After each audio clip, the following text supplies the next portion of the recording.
Salam alaikum, chers auditeurs, téléspectateurs, abonnés, amis, content de vous retrouver aujourd'hui depuis la maison Soufi où notre ami Abdelhafid nous reçoit dans le cadre de chroniques sur le Coran.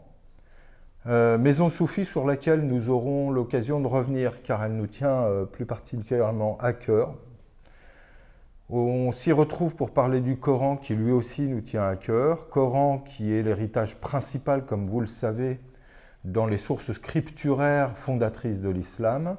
Comme héritage prophétique, c'est la première source, c'est le repère le plus important.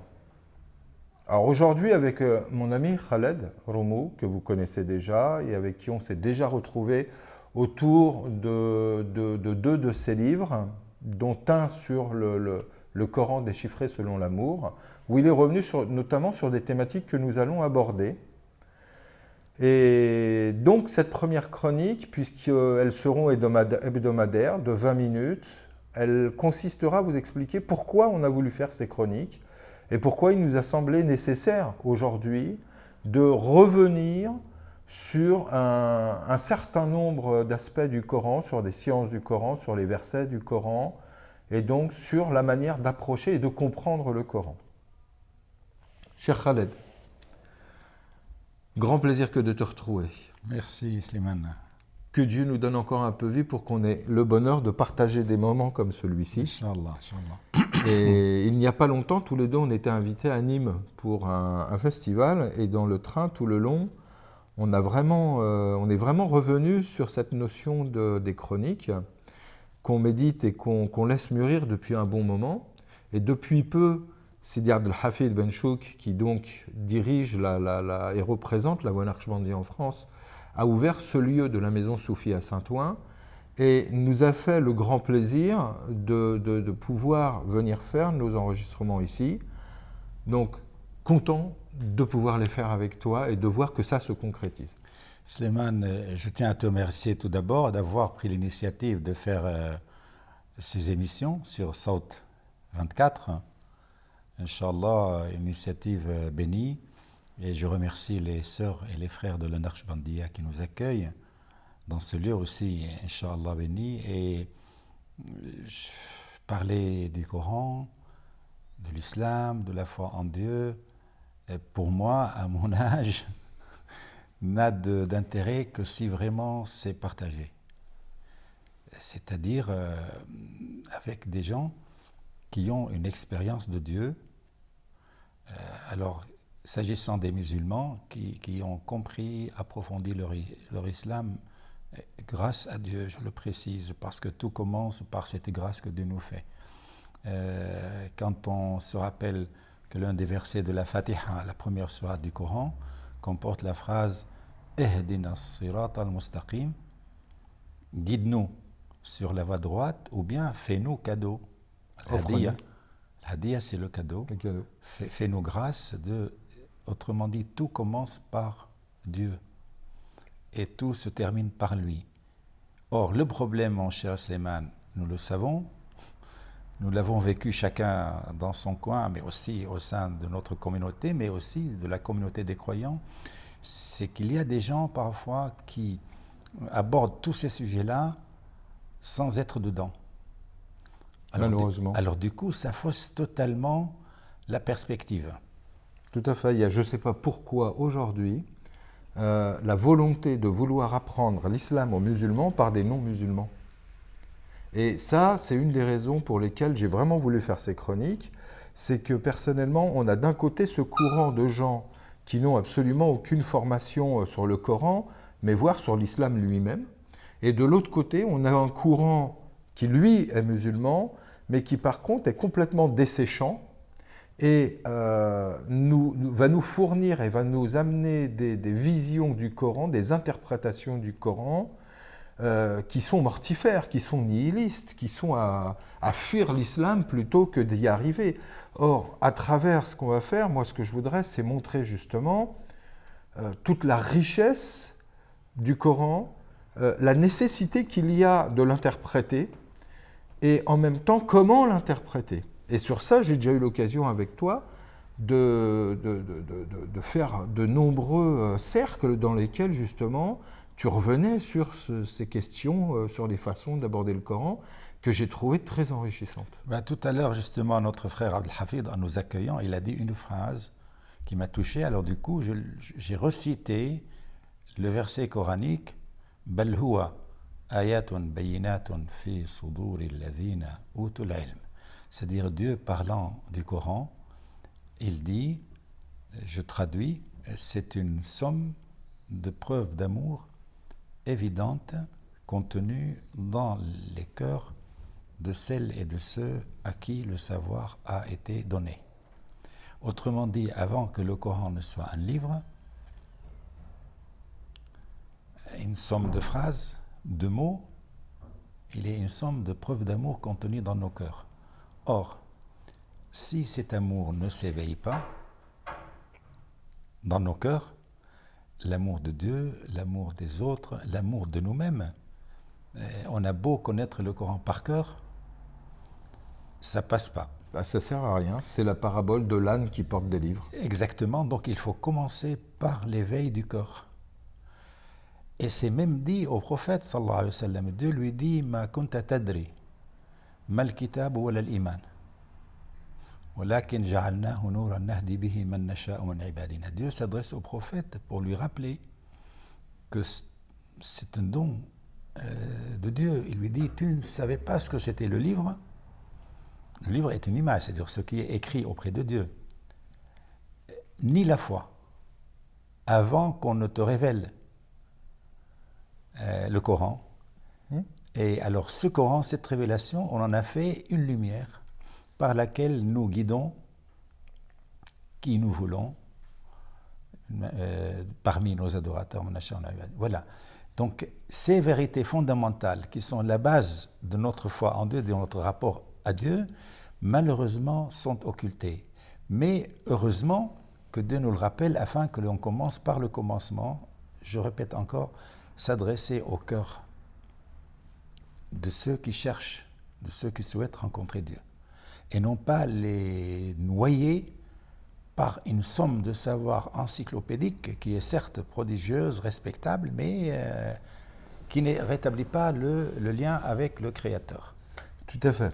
Alors, moi, ça me fait tout de suite penser à quelque chose de ce que tu viens de dire, c'est que c'est-à-dire le kitab, le support, ou le Coran, le contenu, que des fois on associe, mais que des fois on dissocie, comme dans le verset quand il dit la Qur'anun karimun fi kitabin maknun. C'est un Coran dans un livre. Donc là, on voit qu'on a une distinction entre les deux, et de la même manière, ce livre, ce support, par contre, le Coran lui-même va le distinguer. Et à un moment donné, il va nous dire, par exemple, Kitabin Mastour, qui est donc consigné sur des lignes. Et ça, c'est un livre que nous connaissons, comme celui qui est devant nous, Kitabin Mastour, consigné sur des lignes. Et il y a un autre passage du Coran qui va dire Kitabin Manshur, c'est-à-dire un livre déployé et qui en fait n'est tout simplement que le livre de la vie, le livre du monde. Donc le monde dans lequel on vit est un livre qui contient le Coran. Tout à fait. Alors qu'est-ce que ce Coran ? C'est une sagesse qui est informelle en soi, mais qui peut se livrer ou qui du moins peut être suggérée par différents types de livres, que ce soit le livre consigné, ou que ce soit le livre déployé de la vie et du monde, afin d'être compris. Et personnellement, moi je n'ai pas fait d'école coranique, j'ai étudié certaines sciences coraniques, mais c'est de toute façon pas dessus que je veux me baser. Moi je veux recueillir toute l'expérience de vie qui est la nôtre, puisqu'à nous deux on a beaucoup plus d'un siècle déjà. Et Abou Madian disait donnez-moi de la chair fraîche. C'est-à-dire, donnez-moi une nourriture spirituelle qui sort de vos cœurs et qui est le fruit de l'intuition qu'Allah vous accorde. Et ne faites pas les perroquets à me rappeler, comme tu le disais, de l'érudition et donc de la quantité, mais livrez-moi de la qualité. Et c'est ce que j'aimerais qu'on apporte par ces chroniques, c'est toutes nos expériences de vie, et c'est finalement tout ce parcours du Coran qui, les sourates pouvant imager des étapes d'un voyage. Ben, justement, Slimane, tu as cité un très beau verset qui m'a rappelé un autre verset coranique, et c'est ça qui est très beau dans le Coran. Tu parlais de cohérence tout à l'heure, il y a une cohérence interne que l'on découvre au fur et à mesure que l'on intériorise le Coran. Donc, il y a un verset qui dit سنريهم آياتنا في الآفاق وفي أنفسهم حتى يتبين لهم أنه الحق. Alors, je vais partager un souvenir très précieux avec toi, avec les auditeurs, les spectateurs. J'étais à Damas, je faisais littérature française, mais spirituellement, j'étais perdu. Bon, grâce à Dieu, la foi m'a touché, m'a été donnée, et je commençais à lire le Coran parmi tant d'autres livres. La Torah, les évangiles, le bouddhisme, l'hindouisme, la philosophie grecque, enfin. Et ce verset coranique, je ne savais pas que Ibn Arabi était enterré sur la montagne à Damas. Mais j'étais tout près, mais je ne le savais pas.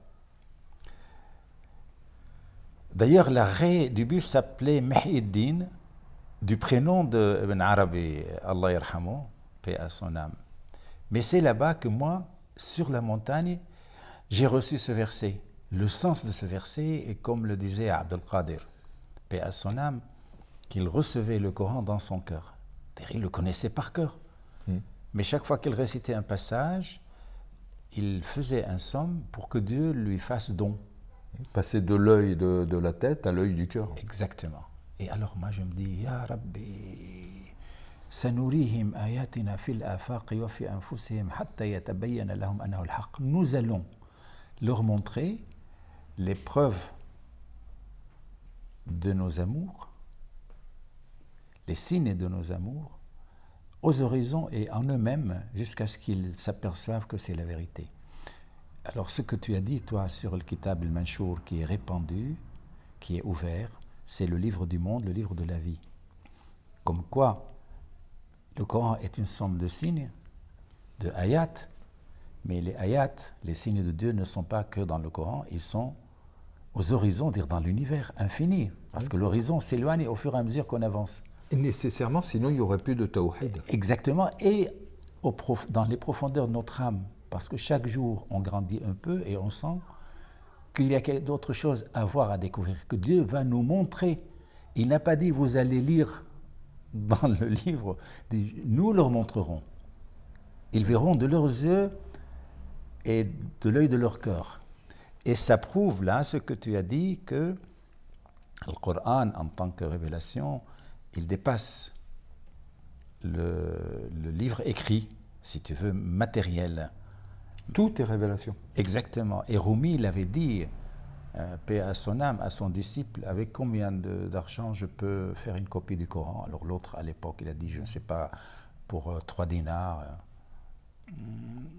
Il lui dit, alors comment expliques-tu si l'océan était de l'encre pour transcrire les mots de mon Seigneur, il ne suffirait pas. Évidemment, comme d'hab, le disciple, comme il n'y a pas pensé, il était bouche bée. Il lui a dit, réfléchis. Réfléchis, le Coran contient, en tant que livre, son propre dépassement. On est invité à un festin, mais infini, dès ici. Puisque la lettre n'est que suggestive, elle n'est pas la finalité. Exactement. Elle est suggestive.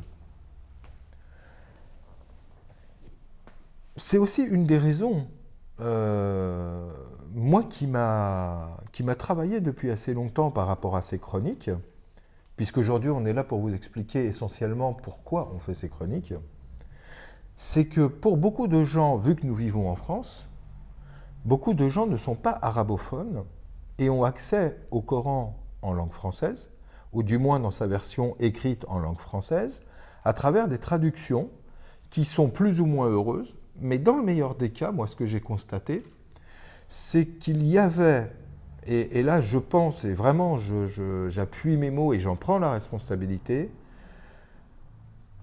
la trame centrale du Coran, c'est l'axialité, c'est la centralité, et dans les traductions, même les meilleures que je puisse connaître, je ne retrouve pas cette centralité et cette axialité. Des termes et des versets qu'on verra, par exemple, comme la taqwa, comme le bir, comme etc., la notion du bayt, ou etc., tout tout renvoie à une centralité de l'homme. Or, quand je vois les traductions, on me parle de crainte, on me parle de piété, on me parle de choses comme ça, qui pour moi n'ont pas de résonance. Et je me dis, il faut vraiment qu'on arrive à donner des clés de lecture pour recentrer le débat coranique et montrer à quel point il est nécessaire, ce n'est pas vraiment une critique de la traduction que je fais en soi, puisque le prophète de son vivant l'a cautionné. Mais c'est que une traduction ne doit être qu'un tremplin, qu'un marchepied pour vraiment aller vers le Coran dans sa langue de révélation.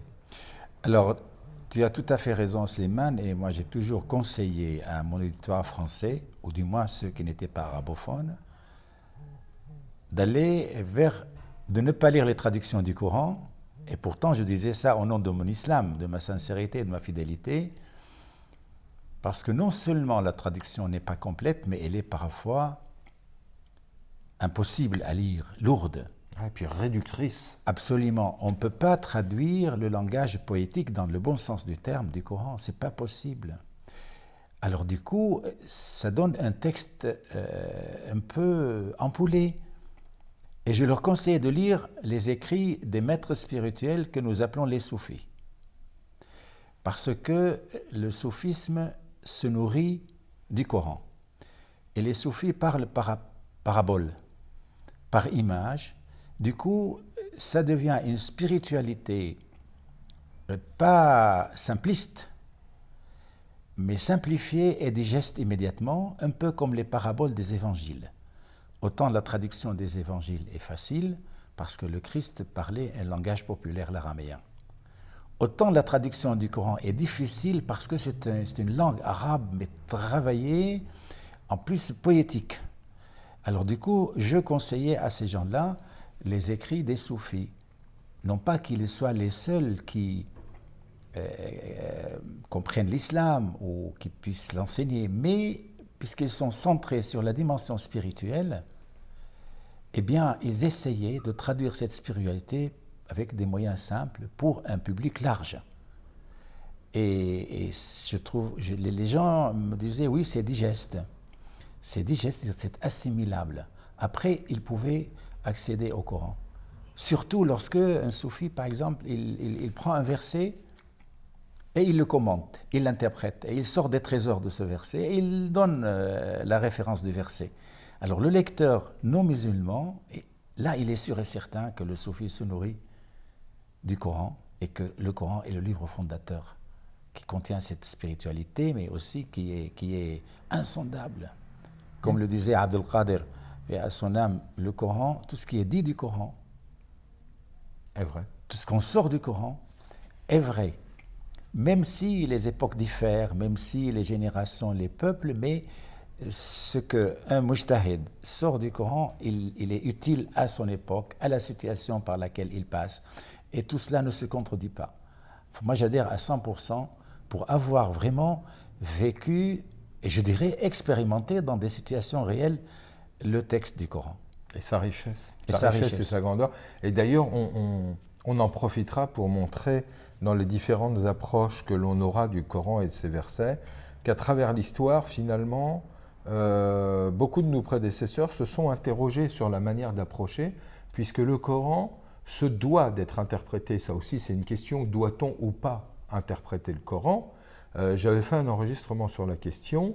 C'est parce que beaucoup de gens disent « Oui, mais la majorité des problèmes que l'on connaît ne vient pas du Coran en tant que tel, mais de ses interprétations. » Certes, mais on ne peut pas faire autrement, dans le sens où le Coran va s'appuyer sur une sémantique, sur une linguistique, sur une forme grammaticale, sur un esprit, sur une suggestivité à travers ces formes littéraires que vont être la poésie, la prose, etc. Et on est obligé d'en tenir compte. Tout à fait. Parce qu'on ne peut pas sinon, chaque mot étant un contenu,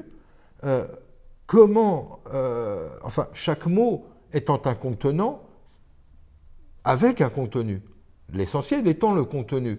Or, quand on n'a que le contenant, on a nécessairement recours à une interprétation pour comprendre ce qu'est le contenu, ce qui s'est fait dès le début avec le prophète, quand les compagnons venaient le voir, en lui disant, mais écoute, là, il y a eu telle révélation, et Zabaniya, par exemple. C'était certains anges, etc., que les gens ne connaissaient pas. Donc ils viennent voir le prophète, ils lui disent, voilà, dans telle sourate, il y a tel mot. Qu'est-ce que c'est? C'est-à-dire que ce n'était pas accessible directement, soit au niveau linguistique, soit au niveau de la compréhension même, ou au niveau de ce que ça suggérait, parce que c'était symbolique. Et tout ça, on va voir qu'il y a des gens qui ont essayé d'expliquer le Coran par le Coran le hadith, le Coran par la linguistique, le Coran par l'histoire, le Coran, etc., et qu'il y a mille façons de l'aborder, et qu'on va essayer d'en donner des exemples pour donner aux gens justement ces pistes de recherche et de compréhension du verbe divin. Là, tu m'encourages à aller plus loin. Tant pis, hein, on y va. J'ajoute à tout ce que tu as dit l'appel à notre expérience intérieure. Si la personne n'a pas confiance qu'elle est dans cette existence pour un but précis et que Dieu ne l'a pas créée en vain et qu'elle a quelque chose à accomplir sur terre et qu'il y a une autre vie, parce que si notre existence se réduit à cette vie, franchement, on n'a pas compris toute la portée de notre présence au monde. Pourquoi Dieu nous a sortis du néant vers l'existence. Si on n'a pas cette confiance en tout cela, on peut être muni de tous les outils dont tu as parlé, on n'y arrivera pas. Le mot Jibril, l'ange de la révélation, elle vient de la racine Jabara, qui veut dire restaurer. Et le prophète, il a rencontré Jibril spirituellement où? Fil ufuq al-a'la, l'horizon ultime. Et c'est quoi cet horizon ultime? C'est la fin des perceptions humaines et le commencement d'autres perceptions. Et donc Jibril, il a restauré quoi avec quoi? Le nom de Dieu, Al-Fatir, celui qui détache. Qui détache, qui sépare. Qui sépare. Il a séparé les cieux de la terre. Qui crée la blessure. Oui. Alors la blessure, elle est faite de quoi? De la séparation du réel d'avec le rêve. Les cieux, c'est le lieu d'aspiration. Et la terre, c'est le lieu d'enracinement, mais avec la pesanteur. Or, l'être humain est toujours déchiré entre cette terre qui le capte et ces cieux, au pluriel, vers lesquels il tend. Parfois, je suis émerveillé de trouver cela dans de la poésie française. Et chez des poètes qui ne parlent jamais de Dieu, mais tu sens qu'ils expriment ces mouvements de l'âme, et Jibril vient aider le prophète à restaurer sa terre avec ses cieux. À réduire la fracture qu'il y a entre ces deux dimensions. Du coup, il a une autre perception de sa présence au monde, parce que durant 40 ans, il a réfléchi. Il a fréquenté, il a demandé, il a écouté, et il allait méditer comme ça, dans l'attente de quelque chose, mais il ne savait pas quoi.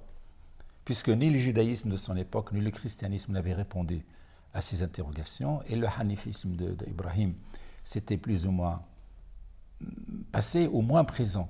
Alors il sentait qu'il avait besoin d'autre chose. Et Dieu a répondu à son attente. Et le mot Qur'an donc vient du verbe qara'a. Qu'est-ce que ça veut dire qara'a?